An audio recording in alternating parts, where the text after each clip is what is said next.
नमस्कार, मैं हूं मनोज माना। स्वागत है आपका हमारी खास पेशकश चुनावी अखाड़ा में। इन दिनों सियासत का ये अखाड़ा घमासान का सबब बना हुआ है।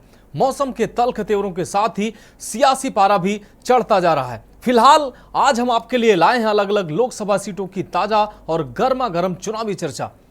इस कार्यक्रम में हम बात करेंगे चुनावी रणनीतियों की, राजनीतिक दलों की चुनौतियों और जनता जनार्दन की अपने नेताओं से उम्मीदों की। तो देखिए हमारा खास कार्यक्रम चुनावी अखाड़ा।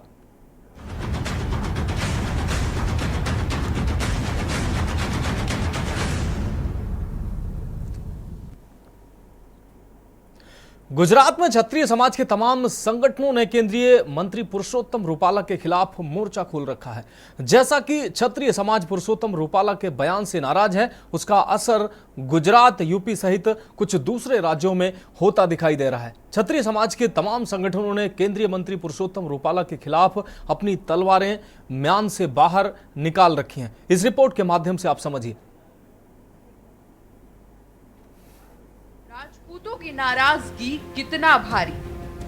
मोदी तुझसे बैर नहीं पर रूपाला तेरी खैर नहीं। रूपाला को माफी देने के मूड में नहीं राजपूत। बीजेपी को रूपाला के आगे राजपूतों की नाराजगी मंजूर। आखिर पुरुषोत्तम रूपाला पर एक्शन लेने से क्यों बच रही बीजेपी? क्षत्रिय सम्मेलन में एक बार फिर बीजेपी को हराने के लिए खाई गई कस्में। राजकोट के क्षत्रिय बाहुल्य कई गांवों में भाजपा नेताओं की एंट्री बैन। गुजरात के बाहर वेस्ट यूपी, हिमाचल, मध्य प्रदेश, राजस्थान में राजपूतों की नाराजगी बीजेपी पर भारी।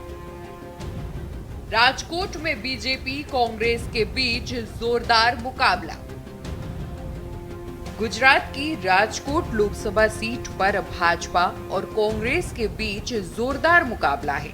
क्षत्रिय समाज का विरोध शुरू होने के बाद दोनों ही दल अपनी जीत का दावा कर रहे हैं। मौजूदा परिस्थितियों में भाजपा के लिए राह थोड़ी मुश्किल बनती जा रही है। राजकोट के क्षत्रिय बाहुल्य कई गांवों में भाजपा नेता और कार्यकर्ताओं की एंट्री बैन है। लगता है कि क्षत्रिय समाज केंद्रीय मंत्री और भाजपा प्रत्याशी पुरुषोत्तम रूपाला को माफी देने के मूड में नहीं है। मोदी तुझसे बैर नहीं पर रूपाला तेरी खैर नहीं कहने वाले राजपूत अब और आगे बढ़ चुके हैं। रविवार को बारदोली के क्षत्रिय सम्मेलन में एक बार फिर बीजेपी को हराने के लिए कस्में खाई गई हैं। आखिर पार्टी पुरुषोत्तम रूपाला पर एक्शन लेने से क्यों बच रही है, जबकि गुजरात से लेकर राजस्थान और यूपी तक नुकसान उठाना पड़ रहा है। कांग्रेस को मिलेगा फायदा। भाजपा कहती है कि रूपाला ने माफी मांग ली है। क्षत्रिय समाज कहता है दिल से माफी नहीं मांगी है। कांग्रेस को उम्मीद है कि क्षत्रिय समाज का वोट अब उनके प्रत्याशी को मिलेगा। कांग्रेसी मान रहे इंडिया गठबंधन सहयोगी आप का 70% वोट मिलेगा। नाराजगी का दायरा बीजेपी व मोदी तक। आपको बता दें कि कभी बीजेपी के हार्डकोर वोटर्स रहे राजपूत अब गुजरात से लेकर यूपी तक नाराज चल रहे हैं। पार्टी कुछ समझ नहीं पा रही है कि आखिर उन्हें कैसे मनाया जाए। गुजरात की स्थानीय राजनीति में केंद्रीय मंत्री और राजकोट से भाजपा के लोकसभा प्रत्याशी पुरुषोत्तम रूपाला की जबान क्या फिसली? देश की राजनीति में बीजेपी के लिए बैठे बिठाए एक नई समस्या खड़ी हो गई। गुजरात के राजपूत बार बार कहते रहे कि मोदी तुझसे बैर नहीं पर रूपाला तेरी खैर नहीं, पर मामला अब इससे आगे की ओर बढ़ गया है। गुजरात बीजेपी इकाई की ओर से रूपाला पर एक्शन न होने के चलते ये नाराजगी अब बीजेपी और प्रधानमंत्री नरेंद्र मोदी से होती जा रही है। यही कारण है कि गुजरात के बारदोली में क्षत्रिय समाज के सम्मेलन में बीजेपी को हराने का आह्वान किया गया। बता दें कि क्षत्रिय अस्मिता सम्मेलन को संबोधित करते हुए राजपूतों के नेता करण सिंह चावड़ा कहते हैं कि अश्वमेध का घोड़ा जो सुरेंद्र नगर से चला था वो बारदोली तक पहुंच गया है। अगर किसी में हिम्मत है तो इसे रोक ले या सरेंडर कर दे। खुद को हिंदुत्व का सबसे बड़ा पैरोकार समझने वाले क्षत्रिय भाजपा से बैर लेने के मूड में नहीं रहे हैं। शायद यही वजह है कि भाजपा के खिलाफ प्रदर्शन के लिए काले नहीं बल्कि भगवा झंडे का इस्तेमाल कर रहे हैं। लेकिन पहले 2 चरणों में बीजेपी को जो नुकसान होना था वो हो चुका है, पर अभी भी 5 चरण के चुनाव बाकी हैं। मोदी और जाति का फॉर्मूला। इन सबके बीच भाजपा ने अब रूपाला को जीत तक पहुंचाने के लिए मोदी और जाति का फॉर्मूला अख्तियार किया है। भाजपा कार्यकर्ता ये बात स्वीकार करते हैं कि उन्हें राजकोट सीट पर मार्जिन वाली जीत नहीं चाहिए, बस रूपाला जीत जाए। खबर तो ऐसी है कि पार्टी की एक खास इकाई को ये जिम्मेदारी दी गई है कि वो लोगों के बीच जाकर ये मैसेज दे कि क्षत्रिय समाज की नाराजगी रूपाला से हो सकती है, मगर प्रधानमंत्री नरेंद्र मोदी से नहीं। इसके साथ ही पार्टी ने क्षत्रिय समुदाय के विरोध के बीच अन्य प्रमुख जातियों को साधना शुरू कर दिया है। बीजेपी के लिए सबसे बड़ी मुश्किल। बता दें कि भाजपा के लिए सबसे बड़ी मुश्किल ये है कि क्षत्रियों और पुरुषोत्तम रूपाला का समुदाय पाटीदार हमेशा से बीजेपी के हार्डकोर वोटर्स रहे हैं। हालांकि ये भी सच है कि सौराष्ट्र की राजनीति में पाटीदार और क्षत्रिय समुदाय के बीच सालों से शीत युद्ध चल रहा है। आज हालात काफी बदल गए हैं, लेकिन आज भी पुरानी कहानियां लोगों के दिलों को चुभाती रहती हैं। बीजेपी दोनों समुदाय के वोटरों को अपना पारंपरिक वोट बैंक मानती रही है और उसे भरोसा है कि इस बार भी दोनों समुदायों का वोट उसे ही मिलने वाला है। यही कारण है कि बीजेपी कोई फैसला नहीं ले पा रही है। क्षत्रिय समुदाय के समर्थन में कोई फैसला लेती है तो संभव है कि पाटीदार समुदाय उससे नाराज हो जाए, जिसका बीजेपी पर बड़ा असर पड़ सकता है। सौराष्ट्र की 7 सीटों का रण। राजकोट, जामनगर, जूनागढ़, भावनगर, सुरेंद्रनगर, अमरेली और कक्ष हैं। सौराष्ट्र की राजनीति में जाति हमेशा से धर्म पर हावी रहा है। सौराष्ट्र की 7 सीटों पर उम्मीदवार जाति के पैमाने पर चुने जाते हैं। सौराष्ट्र के सभी जिलों में क्षत्रिय वोटर्स की संख्या पाटीदारों से काफी कम है। राजपूत अकेले गुजरात की किसी सीट पर जीत हार तय नहीं कर सकते। क्षत्रिय वोटर्स जीत हार में निर्णायक नहीं। सौराष्ट्र के सभी जिलों में क्षत्रिय वोटर्स की संख्या पाटीदारों से काफी कम है। गुजरात में बमुश्किल क्षत्रिय वोटर्स की संख्या पाटीदारों के मुकाबले आधे के करीब है। राजपूत अकेले चाहें तो भी सौराष्ट्र या गुजरात की किसी सीट पर जीत हार तय नहीं कर सकते हैं। हो सकता है कि कुछ परसेंट वोट राजपूत संगठनों के कहने पर निगेटिव वोट पड़ते हैं, तो हो सकता है कि कई सीटों पर भाजपा की जीत का अंतर काफी कम हो जाए, पर हारने जैसी स्थिति नहीं होने वाली है। इसमें कोई दो राय नहीं कि गुजरात के बाहर वेस्ट यूपी, हिमाचल, मध्य प्रदेश, राजस्थान में राजपूतों की नाराजगी बीजेपी पर भारी पड़े, पर वेस्ट यूपी की कुछ सीटों को छोड़कर कहीं भी जीत हार जैसा प्रभाव ये विरोध नहीं छोड़ने वाला है। रूपाला को माफी के मूड में नहीं राजपूत। आपको बता दें कि अभी हाल ही में पुरुषोत्तम रूपाला ने एक बार फिर इस समुदाय से माफी मांगी है। सदन में आयोजित एक चुनावी सभा को संबोधित करते हुए रूपाला ने कहा था, गलती मैंने की थी, सार्वजनिक रूप से माफी भी मांगी है। मेरा कोई गलत इरादा नहीं था। मैंने क्षत्रिय समुदाय के बीच में जाकर क्षमा याचना की, उन्होंने मुझे माफ भी कर दिया। फिर प्रधानमंत्री नरेंद्र मोदी का विरोध किस लिए? पुरुषोत्तम रूपाला ने क्षत्रिय समुदाय से कहा, आप अपने राष्ट्र के योगदान को याद करें। भाजपा के विकास में भी आपका बड़ा योगदान याद रहा है। 18 घंटे काम करने वाले प्रधानमंत्री नरेंद्र मोदी जब देश के अतिरिक्त कुछ ना सोच रहे हों, 140 करोड़ लोगों को अपना परिवार समझते हों, प्रधानमंत्री मोदी की विकास यात्रा में अनेक क्षत्रिय साथ रहे हैं, तो उनका विरोध मेरी वजह से क्यों? मेरी गलती मैं स्वीकार करता हूँ, लेकिन प्रधानमंत्री नरेंद्र मोदी के खिलाफ क्षत्रिय समुदाय को खड़ा कर देना मुझे सही नहीं लगता। प्रधानमंत्री के खिलाफ दर्शाए जा रहे आक्रोश को लेकर पुनर्विचार करें। हालांकि भाजपा के डैमेज कंट्रोल के तमाम प्रयासों के बाद भी गुजरात, उत्तर प्रदेश, राजस्थान जैसे प्रदेशों में क्षत्रिय समुदाय में गुस्सा कम होता नहीं नजर आ रहा है। बीते कुछ सप्ताहों में इन प्रदेशों में बीजेपी के खिलाफ समुदाय की तरफ से नियमित विरोध प्रदर्शन देखा गया है। बताया तो ये जाता है कि बीजेपी का कोर वोट बैंक राजपूत पहले 2 चरण में मतदान केंद्रों से दूर रहे हैं। स्पेशल डेस्क के न्यूज इंडिया। तो अपनी खास पेशकश चुनावी अखाड़ा में अब बात करते हैं अगली रिपोर्ट की। लोकसभा चुनाव में जुबानी जंग तेज होती जा रही है। जातिगत जनगणना को लेकर इंडी गठबंधन आक्रामक है, वहीं बीजेपी को आरक्षण विरोधी बताया जा रहा है। तो वहीं विपक्ष पर पीएम मोदी का काउंटर अटैक भी लगातार जारी है। दरअसल बीजेपी इंडी गठबंधन को ओबीसी और एससी एसटी का विरोधी बता रही है। इस रिपोर्ट के माध्यम से समझिए। लोकसभा चुनाव में जुबानी जंग तेज, जातिगत जनगणना को लेकर इंडी गठबंधन आक्रामक। बीजेपी को आरक्षण विरोधी बताने में जुटा है इंडी गठबंधन। विपक्षी कांग्रेस पर पीएम मोदी का काउंटर अटैक। इंडी गठबंधन को ओबीसी और एससी एसटी का विरोधी बता रही बीजेपी।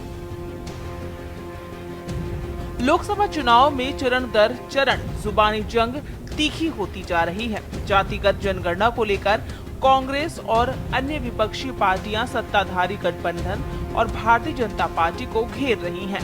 विपक्ष संविधान को खतरे में और बीजेपी को आरक्षण विरोधी बताने में जुटा है।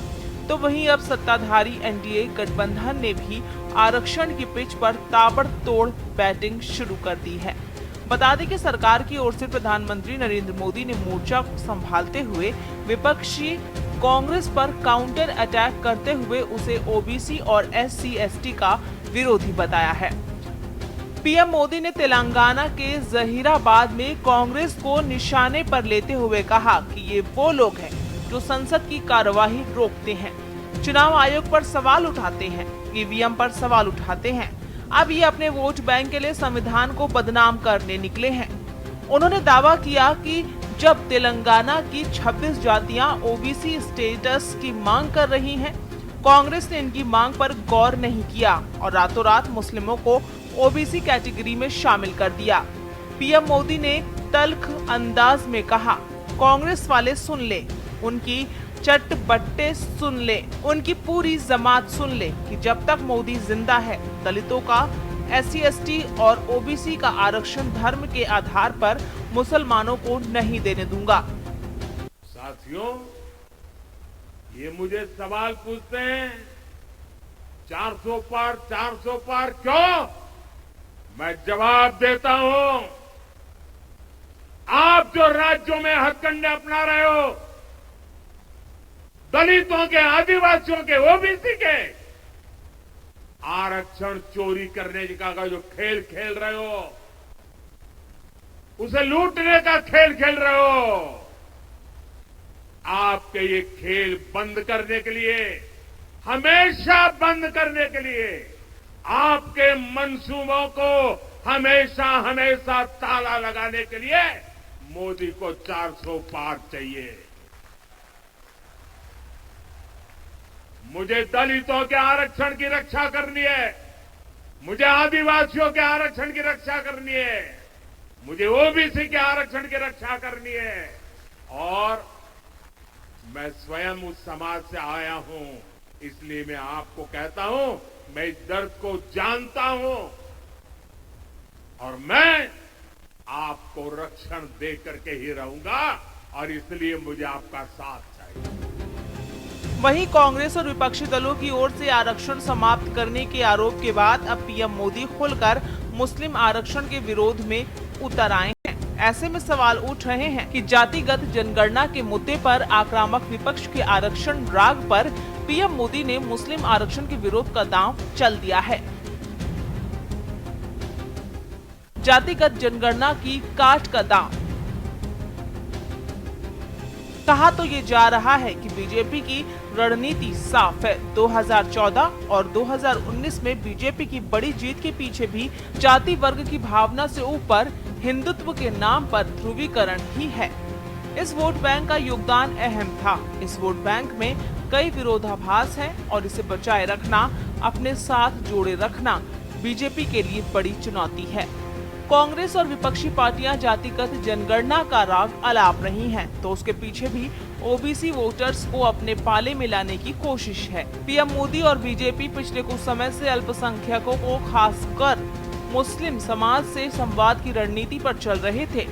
स्नेह यात्रा, ना दूरी है ना खाई है, मोदी हमारा भाई है जैसे अभियानों के जरिए बीजेपी मुस्लिम वर्ग के बीच अपनी सियासी जमीन तैयार करने की कवायद में थी। चुनाव प्रचार जैसे जैसे परवान चढ़ता गया, बीजेपी और पीएम मोदी ने अपनी रणनीति बदल ली। अब सवाल ये भी उठ रहे हैं कि पीएम मोदी खुलकर मुस्लिम आरक्षण के विरोध में क्यों उतर आए। इसके पीछे बीजेपी की रणनीति जातिगत जनगणना और आरक्षण विरोधी ठहराने की विपक्षी कोशिशों की धार कुंद करने की है। संघ प्रमुख ने क्या कहा था? बीजेपी और कांग्रेस के बीच आरक्षण को लेकर जारी जुबानी जंग के बीच हाल ही में राष्ट्रीय स्वयंसेवक संघ के प्रमुख मोहन भागवत का बयान सामने आया था। संघ प्रमुख ने तेलंगाना के ही हैदराबाद में एक शैक्षणिक संस्थान में आयोजित कार्यक्रम को संबोधित करते हुए कहा था कि संघ संविधान के मुताबिक आरक्षण का समर्थन करता है, लेकिन कुछ लोग झूठे वीडियो प्रसारित कर रहे हैं। संघ की राय है कि जब तक जरूरत हो तब तक आरक्षण जारी रहना चाहिए। संघ परिवार ने कभी भी कुछ समूहों को दिए गए आरक्षण का विरोध नहीं किया। स्पेशल डेस्क के न्यूज इंडिया। तो हमारी खास पेशकश चुनावी अखाड़ा में वक्त एक ब्रेक का है और ब्रेक के बाद अगली रिपोर्ट की हम बात करेंगे।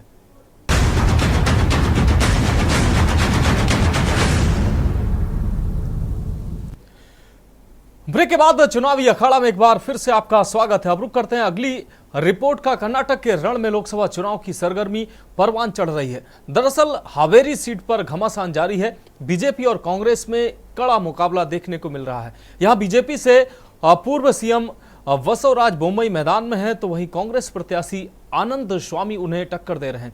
इस रिपोर्ट के माध्यम से समझिए। कर्नाटक की 28 लोकसभा सीटों में से हावेरी सीट 2008 के डीलिमिटेशन के बाद बनी थी। उसके बाद से हुए 3 चुनावों में यहां से बीजेपी को जीत मिली है।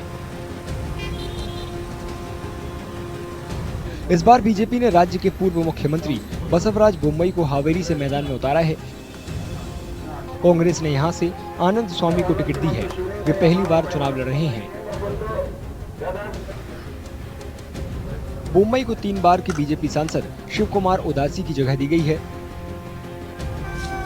असरदार लिंगायत समुदाय से होने की वजह से उन्हें अपनी जीत का भरोसा है।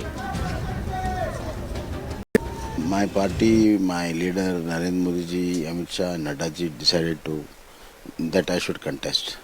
So whatever party says, we have to take it up. Second is that my nature is such that any challenges are there, I take them head on. So these 2 things has really helped me. Bommai का कहना है कि पिछले साल विधानसभा चुनाव के बाद कांग्रेस ने सत्ता में आने के बाद से राज्य में कानून व्यवस्था की हालत खराब है। The atrocity on women after this government coming up has increased 43%. So women are not feeling safe. So that issue we are raising. It is not just election. It is a serious matter for us.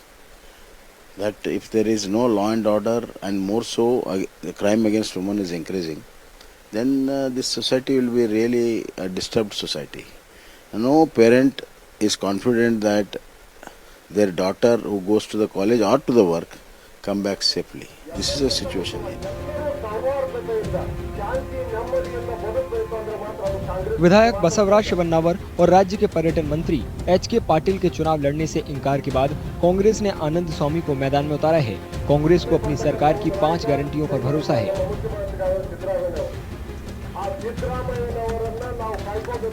I am really very happy as a candidate of Congress. All our leaders and all our voters are doing well, and all voters' mood is towards Congress, and they want to bless me with their votes.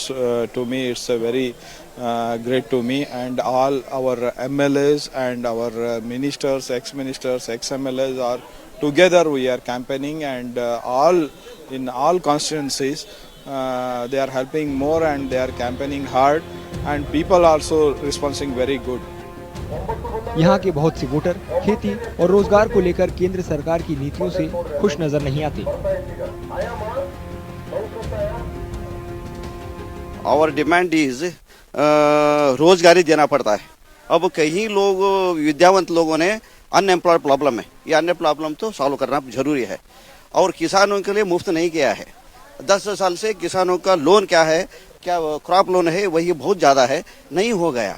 इसलिए कांग्रेस ने आया गया तो उनका वादा है, उनका क्या गारंटी दिए हैं उन्होंने करेंगे। ये तो यहाँ तक भी बीजेपी वाले ने क्या भी किसानों के लिए और युवाओं के लिए और रोज मजबूर लोगों के लिए कुछ भी नहीं किए हैं। Total the development of the country as well as Haveri का भी डेवलपमेंट हो, या टोटली हमारा देश का जो भी रक्षण ये है वो सब ठीक से हो, ऐसा हमको लगता है। आजकल तो क्या हवा चल रहा है, तो एंटी बीजेपी चल रहा है। एंटी बीजेपी क्यों चल रहा है तो पिछले 10 साल में ये किसी के लोगों के डेवलपमेंट की तरक्की नहीं है। किसी के प्रॉब्लम किसान का प्रॉब्लम किसान को और जरा मुसीबतें ज्यादा हो गए। इसलिए हम अब आज क्या है तो कांग्रेस को इसी के वजह से एंटी बीजेपी के वेव की वजह से कांग्रेस को अच्छा वेव है, कांग्रेस जीतेगा। वहीं बहुत से वोटर बीजेपी को जिताने की बात कर रहे हैं। वे चाहते हैं कि नरेंद्र मोदी तीसरी बार देश के प्रधानमंत्री बने। I am really happy with what our Honorable Prime Minister Modi has done last these 10 years. So we hope same thing should be continued in the interest of nation. No, as such, no such works are pending, as there is a really improvement in terms of highways and railway. They have worked a lot in the last 2-3 years. ನಮಗೆ ಮೋದಿ ಅವರೇ ಬರಬೇಕು, ಯಾಕಂದ್ರೆ ಮೋದಿಯಿಂದ ನಮಗೆ ನಮ್ಮ ರಾಜ್ಯದಲ್ಲಿ ಬಹಳ ಅನುಕೂಲ ಆಗಿದೆ, ಅದಕ್ಕೆ ಮೋದಿನೇ ಬರಬೇಕು ನಮಗೆ। हावेरी में 18वें लोकसभा चुनाव के तीसरे दौर में 7 मई को वोटिंग होगी।